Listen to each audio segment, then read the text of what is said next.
Hello guys. तो अभी बज रहे हैं लगभग 12 बजने वाले हैं और कुछ साइकोलॉजिकल पॉइंट्स याद आए तो सोचे आपके साथ शेयर कर दें। और साथ में जो लास्ट वीक का परफॉर्मेंस था और ट्रेड्स था वो भी थोड़ा सा उसके बारे में बात कर लेंगे।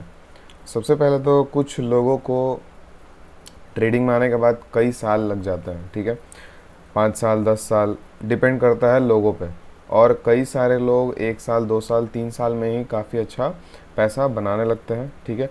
तो कुछ तो डिफरेंस होगा ना, आपको पता होगा कुछ तो डिफरेंस होगा। ऐसा क्यों होता है कि कुछ लोग इतना जल्दी सक्सेसफुल हो जाते हैं? सक्सेसफुल कहने का मतलब जल्दी प्रॉफिटेबल हो जाते हैं और धीरे धीरे उनका जो ग्रोथ जर्नी होता है वो काफ़ी फास्ट हो जाता है, ठीक है।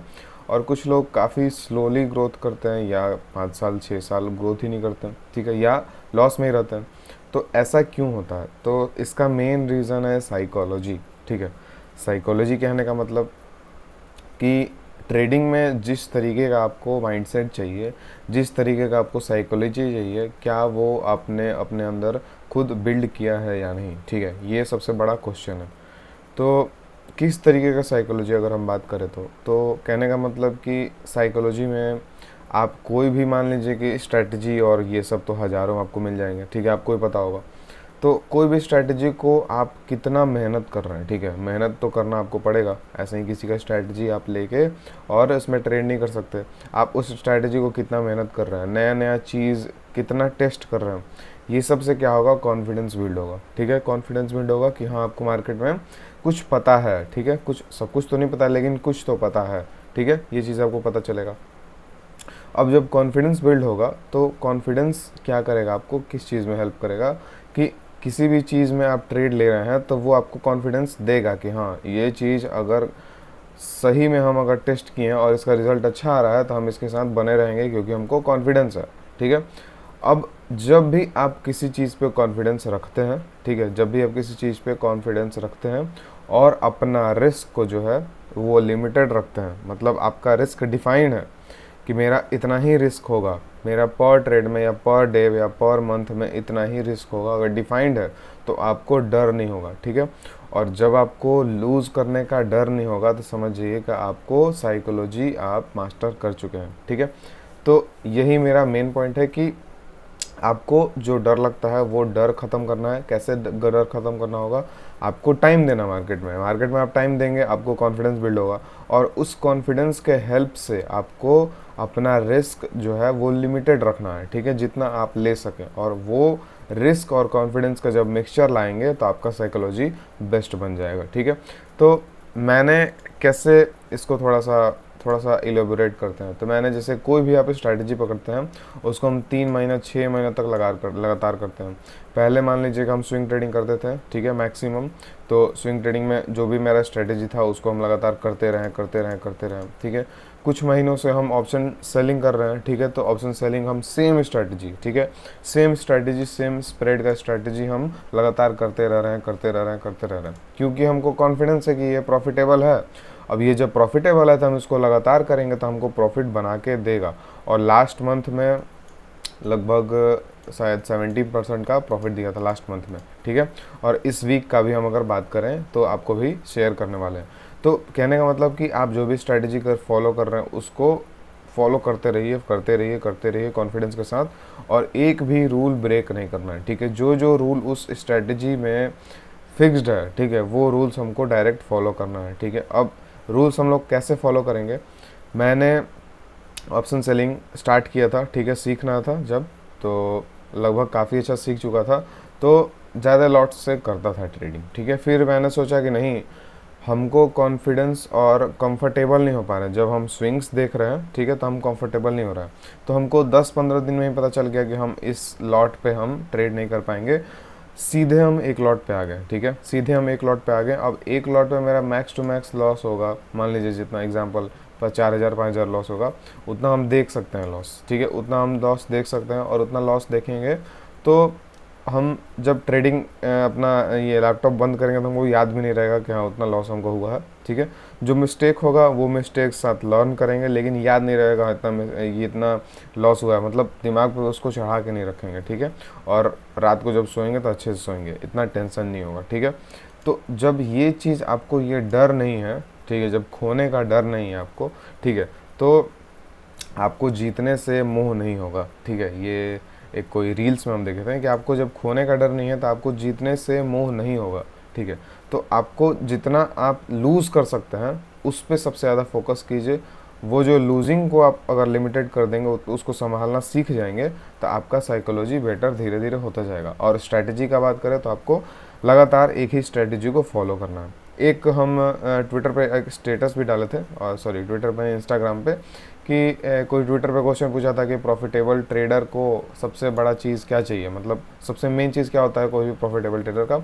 तो उसमें मेरा ये मानना है कि कोई भी आप स्ट्रैटेजी को, ठीक है, आप लंबे समय तक फॉलो कर रहे हैं, उसको बैक टेस्टिंग किए हैं, सब कुछ किए, उसके बाद लंबे समय तक फॉलो कर रहे हैं, और अगर आप इंट्राडे कर रहे हैं तो आप इंट्राडे ही करते रहिए सेम स्ट्रैटेजी पे लंबे समय पे। और अगर आप ऑप्शन सेलिंग कर रहे हैं तो लंबे समय तक उसी को करते रहिए। अगर आप ऑप्शन बाइंग कर रहे हैं तो लंबे समय तक उसी को करते रहिए, same strategy, same asset class.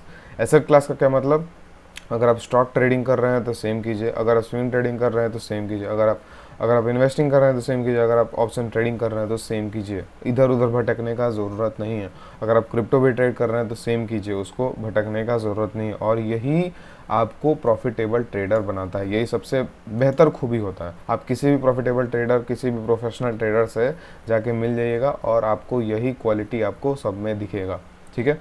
तो ये मेरा साइकोलॉजी का पॉइंट था, ठीक है, काफ़ी इंपॉर्टेंट पॉइंट था। आप इस वीडियो को फिर से देखिएगा। अगर आप ट्रेडिंग में मान लीजिए फिर से आपको साइकोलॉजिकल प्रॉब्लम हो रहा है तो इस वीडियो को रिपीट कर करके देखते रहिए, आपको काफ़ी अच्छा जो है रिज़ल्ट मिलेगा, ठीक है। तो अगर हम थोड़ा सा अगर ट्रेड का बात करें उस दिन का, मतलब लास्ट वीक का, तो लास्ट वीक का हमारा ट्रेड था। तो लास्ट वीक का हम ट्रेड का बात करें तो यहाँ पर आ जाते हैं पहले आवरली पे। आवरली पे आने के बाद लास्ट वीक में आपको पता होगा कि मंडे को और ट्यूसडे को और थर्सडे को 3 दिन ट्रेड किए थे हम, ठीक है। तो जैसे ट्यूसडे को कितना बड़ा रैली आया था, और वेडनेसडे को आपको पता ही होगा हॉलीडे था। तो मंडे को यहाँ पे आप देख सकते हैं एक हम यहाँ पे एक वेज बनाए थे, ठीक है। पहले मार्केट पहले काफ़ी अच्छा रैली दिया, फिर एक वेज बना रहा है। वेज बनाने के बाद ये नीचे यहाँ से सपोर्ट लेके और ऊपर जा रहा था, ठीक है। तो यहाँ पे एक हम कॉल शॉर्ट किए और एक हेज बाई किए, ठीक है। यहाँ पे छोटा मोटा प्रॉफिट हुआ। और वैसे ही बैंक निफ्टी में फिर अगले दिन क्या हुआ कि ये जो था ये हमारा मेजर रेजिस्टेंस जोन था और ये वाला मेजर रेजिस्टेंस जोन था, ठीक है। 15 मिनट पे आने के बाद ये पहले ही कैंडल में ब्रेक हो गया, मेरा यहाँ से ट्रेड बन गया, ठीक है। यहाँ से ट्रेड बनने के बाद फिर से ये जब ब्रेक हुआ तो यहाँ पे अगर आप बैंक निफ्टी में आते हैं तो बैंक निफ्टी में भी ये मेरा एक मेजर रेजिस्टेंस जो था वो ब्रेक हो चुका था, और ये 15 मिनट पे 200 मूविंग एवरेज भी ब्रेक हो चुका था। तो मेरा दोनों निफ्टी और बैंक निफ्टी दोनों में पोजीशन बन गया, और उस दिन काफ़ी अच्छा रैली दिया। लास्ट तक हम उसको एंजॉय किए। यहाँ पे हम देख रहे थे क्या करना है। यहाँ पे देखिए, यहाँ पे सपोर्ट ले रहा था, रेजिस्टेंस ले रहा था, क्योंकि यहाँ पे दूर का वेज का सपोर्ट और रेजिस्टेंस आ रहा था, सॉरी रेजिस्टेंस आ रहा था, ठीक है। तो यहाँ पे हम ट्रेल किए, यहाँ पे हम निकल लेंगे, और पूरे जब 3 साढ़े 3 हुआ, 3:15, तब वहाँ पे एग्जिट हुआ। इसमें लगभग 8400 का प्रॉफिट हुआ था, ठीक है। फिर अगले दिन क्या हुआ, थर्सडे को, तो थर्सडे को फिर मार्केट गैप डाउन खुला और फिर से इसको ब्रेक किया। तो फिर से इसको ब्रेक किया तो इसमें लगा कि हाँ ठीक है, इसमें हमको यहाँ तक का कम से कम प्रॉफिट मिलेगा। तो यहाँ पे मेरा एंट्री बना, और ये बैंक निफ्टी गया उतना ऊंचा तक, लेकिन निफ्टी इतना ऊंचा तक नहीं गया। फिर निफ्टी में मेरा स्टॉप लॉस हिट हुआ, बैंक निफ्टी में छोटा मोटा प्रॉफिट मिला। फिर निफ्टी में क्या हुआ कि यहाँ पे ये जो रेजिस्टेंस है ये ब्रेक हुआ नीचे की तरफ, सपोर्ट ब्रेक हुआ, और ये भी एक ब्रेक करने के बाद ये जो कैंडल है ये इस वेज में फिर वापस आ गया, ठीक है। और वेज में वापस आने के बाद दोनों निफ्टी बैंक निफ्टी दोनों में मेरा ट्रेड एग्जीक्यूट हुआ। तो कहीं ना कहीं लग रहा था कि ये 15 मिनट पे जो सपोर्ट लेगा, लेकिन इतना स्ट्रॉन्ग सपोर्ट लेगा ये अनएक्सपेक्टेड था। फिर से एसएल मेरा हिट हुआ, तो छोटा छोटा एसएल दोनों में हिट हुआ, और लगभग 1800-1700 का इसमें लॉस हुआ। तो वीक टू वीक का अगर हम बात करेंगे, ठीक है, तो अभी रिपोर्ट का ये सेक्शन खुल नहीं रहा, ठीक है, देखते हैं, फिर एक और बार ट्राई करते हैं, और नहीं ट्राइड होता है तो हम इसको नेक्स्ट वीडियो में एक बार शो कर देंगे, ठीक है। जबकि इस वीक में 12,000 का प्रॉफिट हुआ है लगभग, ठीक है।